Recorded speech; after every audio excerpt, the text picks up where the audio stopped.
2010, and he was driving home from work one day. We were talking on the phone, and we cannot even remember who this person was, but I know this story, and I was gonna specifically ask that because I've heard the story, but I've never had that clarified. Right. You're having a conversation. I hope you're all on the edge of your seat.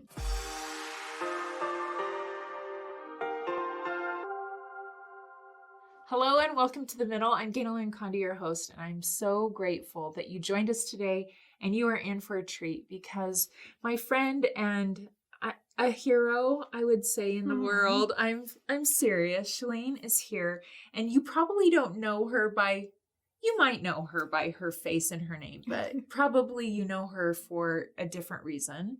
She is one of the creators, directors, parents of the Younique Foundation and the Younique Company, which, before you message me, yes, this is Younique lipstick. Every time I wear this lipstick, I get tons of messages on social media. I love your lipstick. Where do I get your lipstick? We figured out what one. Sentimental. Yeah. And Splash. Yes, and Splash. And it doesn't smear and get on my braces, so I really love it. And I'm down to the little nubs. I need to get more of it, but I know somebody that might be able to help you with that. Did you see that little? I can do. Yeah. We've had a number of conversations on other platforms and in person at events, but one of the reasons we wanted to invite you to come to The Middle is because there's such a powerful backstory to the creation of this amazing company that sells makeup and other skincare beauty products. And it's been such an inspiration to watch. Where I live, I get to drive by your corporate headquarters. And so I've watched this huge, enormous impact in the world happen in a very short time. From the beginning of starting the company to today, are we in 6 years now, or? It's 8 years for the company, but 6 for the foundation. For the foundation. Yeah. And that's an important part of the story because to go back, we need a little bit of a backstory always here at The Middle. The company was created to solve a problem. That's and the foundation was from the beginning, the why.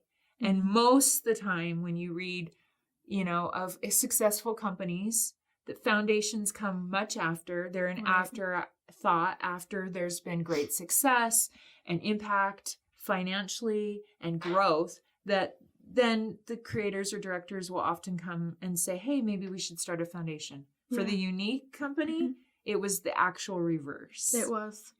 And so take us back to, there's an imaginary guest here with us, your husband, Derek, right? Hey. He's really big, so you would notice him if he was on set. But you and he had some really life-changing, challenging experiences. Do you want to touch on what you had already gone through and then what led to the conversation in the car? So it all started for me. I think it all goes back to when Derek had cancer. He got leukemia 6 months after we got married, and that of course was a very pivotal time of our lives, because you're trying to be newly married. Yes, and people had always said the first year is the hardest. And I'm like, well, people told us the first year is the hardest. They're like, that's not what they meant. They didn't mean leukemia. Yeah, they did not mean that. So he met another young man in the hospital named Greg Johnston, and they got really close. And by the time Greg got to the end of his life, and they'd have multiple conversations leading up to this moment too, that Greg made Derek, my husband, promise to live for both of them and to do something good with his life. And you can't not promise when someone's dying, right? Yes. And so Derek did promise Greg that he would do that, and immediately left the hospital feeling overwhelmed because Derek stutters, and he really didn't believe that with a stutter you could do anything great with your life. He didn't know. We were both really still young then and didn't know what was possible. So for me, it really started there. That's where the seed was planted. So a couple of years passed, and he always had this promise at the back of his head, but didn't really know how he could fulfill it. And Derek's always been a good man. He's a great husband. He's a good father. He's a great father. But he just, he didn't know how to do it. And he was playing basketball. They had like a little basketball league at work, and they'd go during lunch and play basketball, and he collided heads with his boss who he was guarding, and it crushed his frontal sinus cavity. And this is a super long story, but no, I'm with you. Well, I'm going to truncate it, okay. But he had to get surgery because it looked like somebody had hit him in the face with a hammer. And he had to get surgery for that. And he woke up in Greg's room. It gets me a little emotional. Yeah, because like, how can that not be divine intervention? Maybe it was a nurse overheard, like, oh, Derek Maxfield, like, we had him here for 4 months, we'll take him. But never in his 4 months in the hospital did he ever see a post-op patient in the cancer ward. Like, they just didn't do that. And so we really feel like he was meant to wake up in Greg's room, and he did. And it's providential moments that I think inspire. So I would rather live a life, and I know you live this way, that it's God in there and not coincidence. Oh, I absolutely see him in the details all the time. Right. His hand is very much over our lives. Right. So he wakes up in this room, and he knows where he is, but he doesn't know why, because he's coming out of the anesthesia. Oh. And he can hear familiar nurses, and he can smell the bed sheets, and he hears the food cart, like all these things. And he's thinking, I'm back. I have cancer still, or whatever. He just couldn't figure out what was going on, but he caught hold of the thought that we had a daughter at that time. And we didn't have a daughter when he was going through chemo. So he caught hold of this thought, and he was so confused. And it was like God spoke to his heart and said, that's right, Derek. You're right back here. Nothing's changed. You haven't kept your promise to Greg, and you haven't kept your promise to me. And again, he was a good man, but it was like God was telling him, this is really important. Are you paying attention now? But don't you think, Shelaine, that's how all of us are, that we can get so busy in the day-to-day that we don't have the long view, and we forget. Yes. We get into our routine. Yeah, the good, better, best of what we can do with our time, and it's so easy. Yes, and some of us need to be literally knocked in the head. Sorry, Derek. Yeah, no offense. So he has this feeling that, he hasn't kept this promise, and he just made a commitment. I'm going to be different. I'm going to keep that promise. And, he healed enough to leave. And for the next year and a half, he worked, he woke up at 4:45 every morning, and he worked on this software that he had talked himself out of writing because he didn't think he'd be able to sell it because of his stutter. And he developed this software that became a successful business. And he sold that business in 2010. And he was driving home from work one day. We were talking on the phone. And we cannot even remember who this person was, but I know this story, and yes. I was going to specifically ask that because I've heard the story, but I've never had that clarified. Right. You're having a conversation. I hope you're all on the edge of your seats.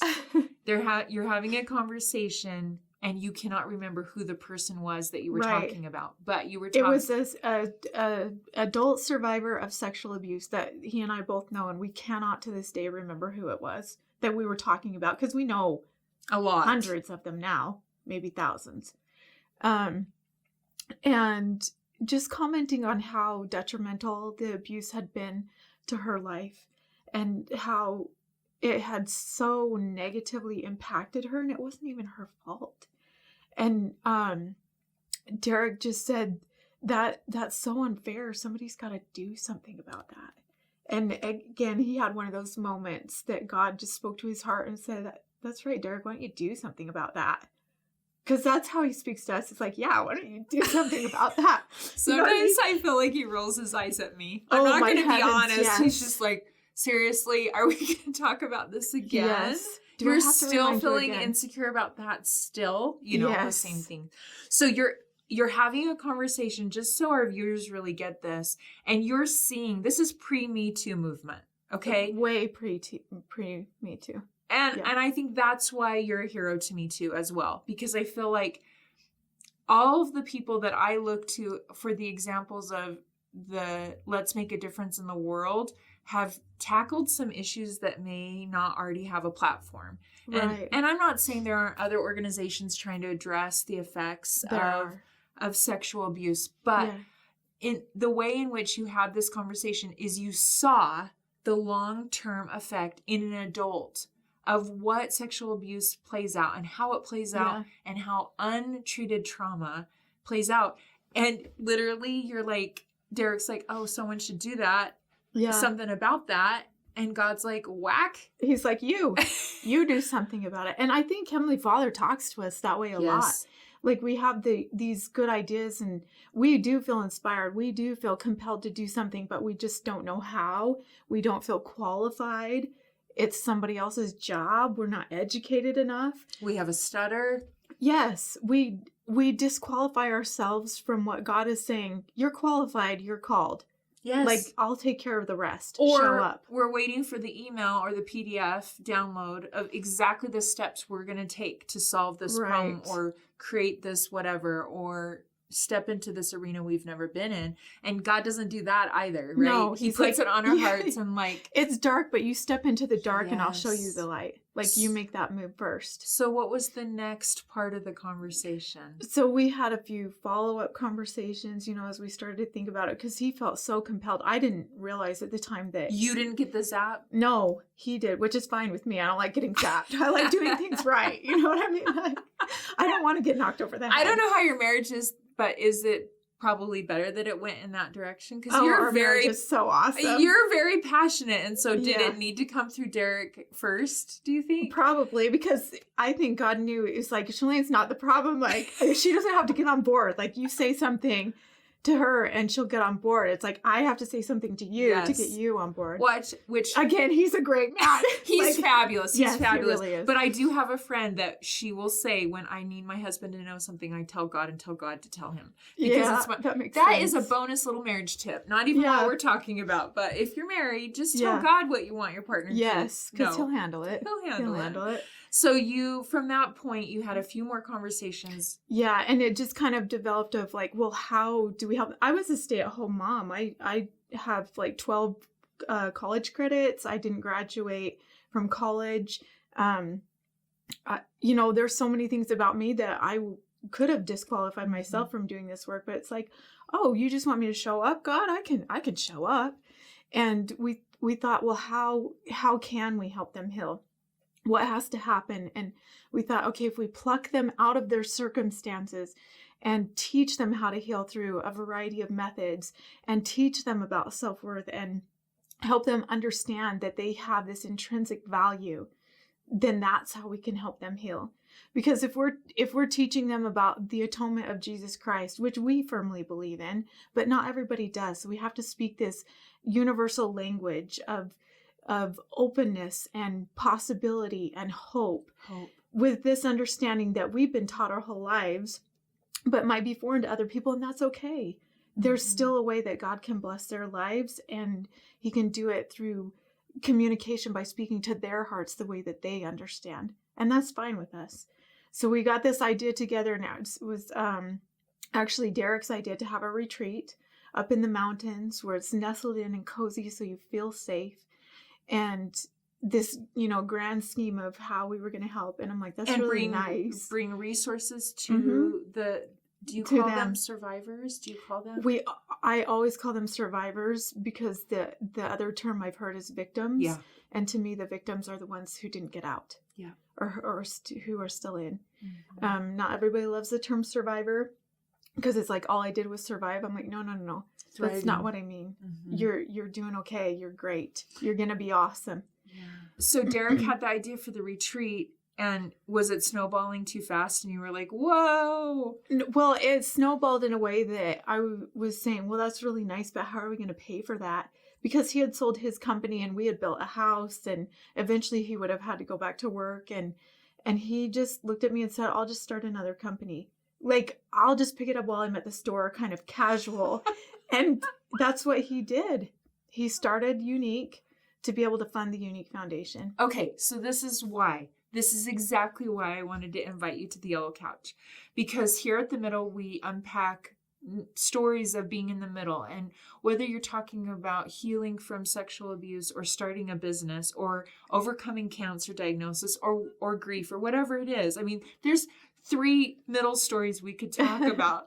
But the idea that I really wanted to emphasize is there's so many issues we see playing out in the world right now. And it's easy to get discouraged and feel overwhelmed. And it's also easy to pass the buck and say, well, someone should fix that. This issue and this issue. And we talk about them here on The Middle. Yeah. You both literally said, here's an issue and we're going to solve this problem and we've got to fund it. So I'm just going to start a company. So it's like, how do we go back to get to that point? Which is brilliant because so often we have a great foundation started after some success has come. Which is also awesome. Not to take away from that, but that business model has been done. This one, I wonder what great ideas haven't been solved or created because we're not using this business model, which I think is brilliant. So from that idea of, I'm just going to go start another company, what formulated into the amazing lipstick I have now?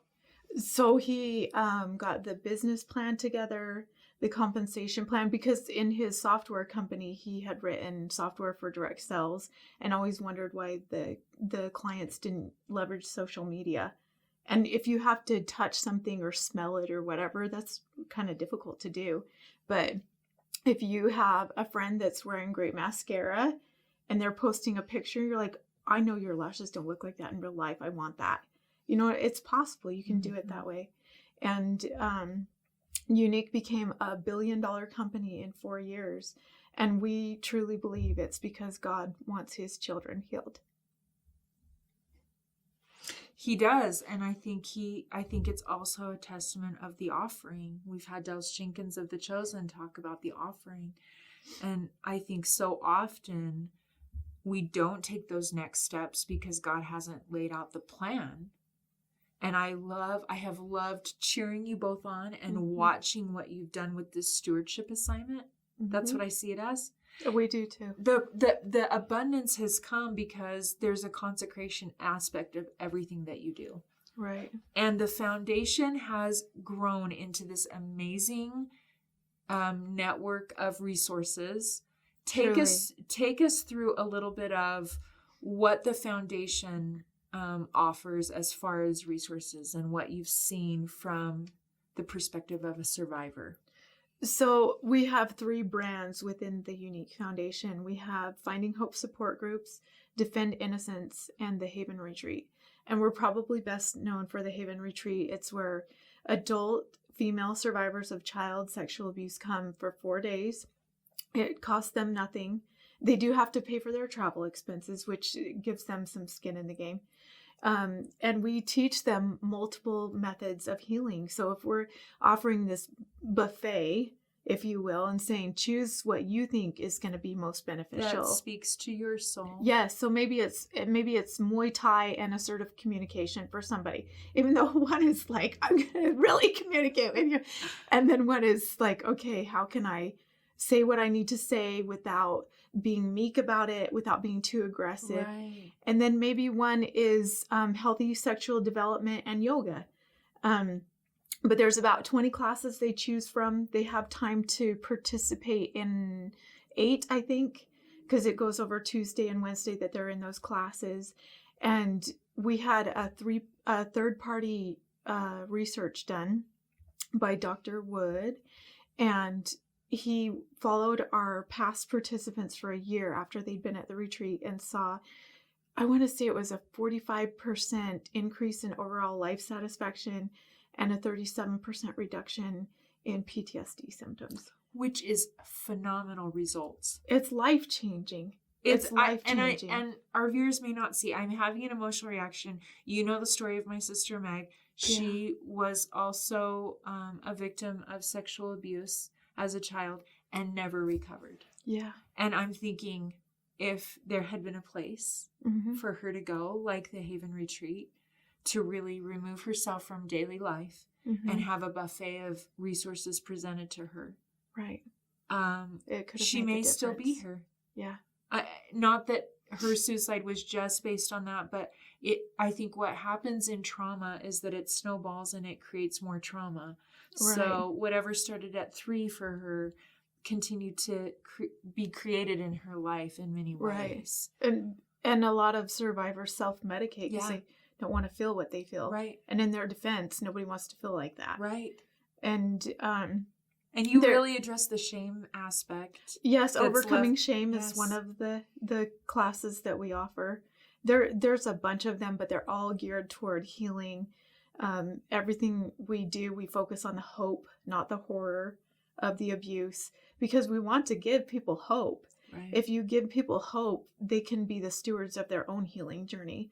But if they're unable to see a pathway out of the darkness that they're in, or if nobody's extending a hand to them, how can we expect them to overcome what they've been through when nobody taught them how? Right. That's not something that we learn in high school.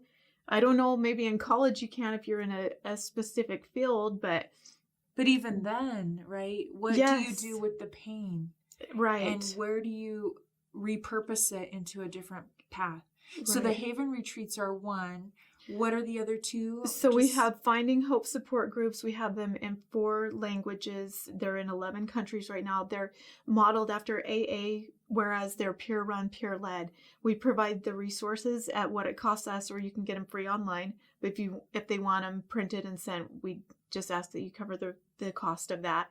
And they're run by 2 leaders, and they're 4 survivors of sexual abuse. And there are about 70 of them going right now in 11 different countries, and you can find them online, or you can start them. You can start one of your own with another leader. And there's huge. We talk a lot on the middle about connection, and it's huge power in 12-step patterning of anything we're adjusting, whether it's alcoholism, drug addiction. Community is key. Community is key, because that alone takes away shame. When you sit with someone else and you speak of what you're feeling, it so much of sexual abuse thrives in secrecy, right? Right. And there's so much courage in being that vulnerable. Yes. And there's such a powerful connection when you're able to do that. I love too that your third arm is fairly new and in the last few years, and I think it's so crucial because you're trying to cut it off at the source, right? Right. We'd like to put the Haven retreat out. You're like, we don't want to be doing Haven retreats forever. We want to make sure we intervene before children are hurt and abused. So tell us about what resources are available. I know a lot of them are online, and especially we're taping this during COVID. There's a lot of in our homes trauma unfolding right now for various reasons. Because there's a lot of kids who are being abused at home and they have nowhere to go. Right. It's sickening. Yeah. It's overwhelming. It's like heart-wrenching. Yes. So at Defend Innocence, we educate parents and caregivers on how to reduce the risk of sexual abuse. To say that we can prevent it would just be so ostentatious. But we do teach how to reduce the risk.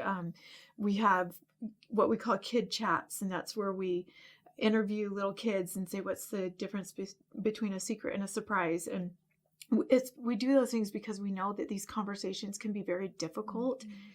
And speaking of conversations, it's not one big sex talk in life. No. It's a series of constant conversations. My kids are 16 and almost 23, and they're like, oh gosh, are we talking about sex again? I'm like, yes, we are. Yes, they need to know. Right. And framing conversations, and some families aren't comfortable. I love that you're providing resources to say, how are we talking about things in a way that we give kids permission to turn inside and say, I don't know what that feels like, but I don't like what that feels like. Or I don't have words for this, but I think. And if you're only talking about it once, there's probably not words for it. No. And then if it's really uncomfortable, they're not going to feel like they can come back to you when they have questions. And if they hear the word prostitute at school, you don't want them looking that up online. You want them to be able to come to you and have that conversation. Say, I heard this word. I think it has something to do with sex. This is the word. What does it mean? And then that opens this opportunity for you to give the education to them. So they're not asking their friends or somebody that probably can't be trusted. So the ongoing dialogue is so important. We try to make it as easy as possible to have these conversations because we know they're uncomfortable. They can be really awkward. People don't know how to bring it up. If they're watching kid chats, they can say, oh, come watch this cute little video with me, age-appropriate child. A third party that is bringing it up for you. Yes. And then say, has anybody asked you to keep a secret that's made you feel uncomfortable? And then it hopefully opens a conversation. Opens the door. I love that. And I love, I've been at some of your events where there's testimonials shared of those that have gone through your program and the hope that is offered. I love the idea that it's a ripple effect, right? Because when we take one woman and heal, then it affects a community, a family, a community in the world, and a generation. Yeah. And there is hope. And I'm so grateful that lipstick and mascara have turned into such a force for good. Where can people find more about the foundation and the company that helps keep this foundation and this work going?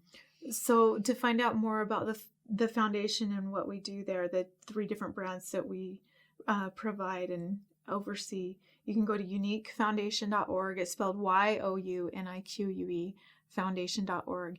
And then if you're interested in learning more about the products company, it's youniqueproducts.com. YOUNIQUE. What's products. The name of my lipstick again? It's Splash. So it's the liquid lipstick Splash Sentimental. It's so great when you're on camera and you don't want it always on your teeth and on your braces. Yes, so. Never want that there. No.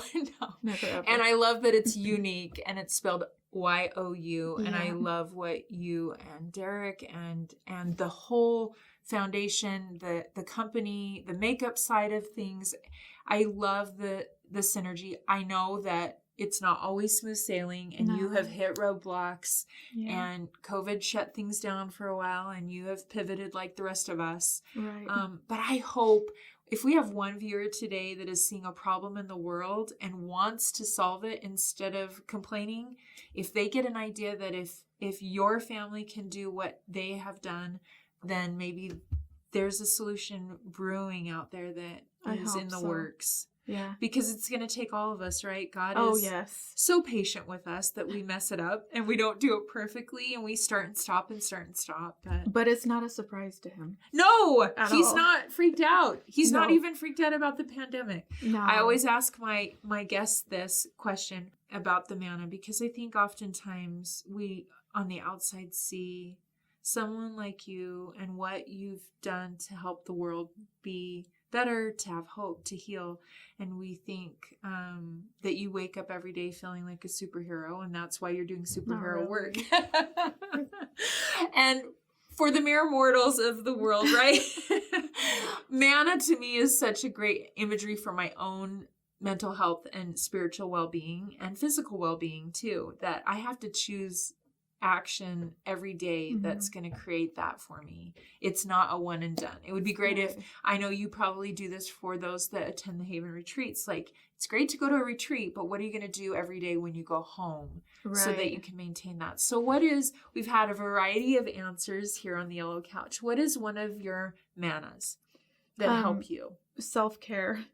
And one of the ways that I do that is I wake up at 5 every morning and I read the scripture. I study. I don't just read them. I'm studying the scriptures.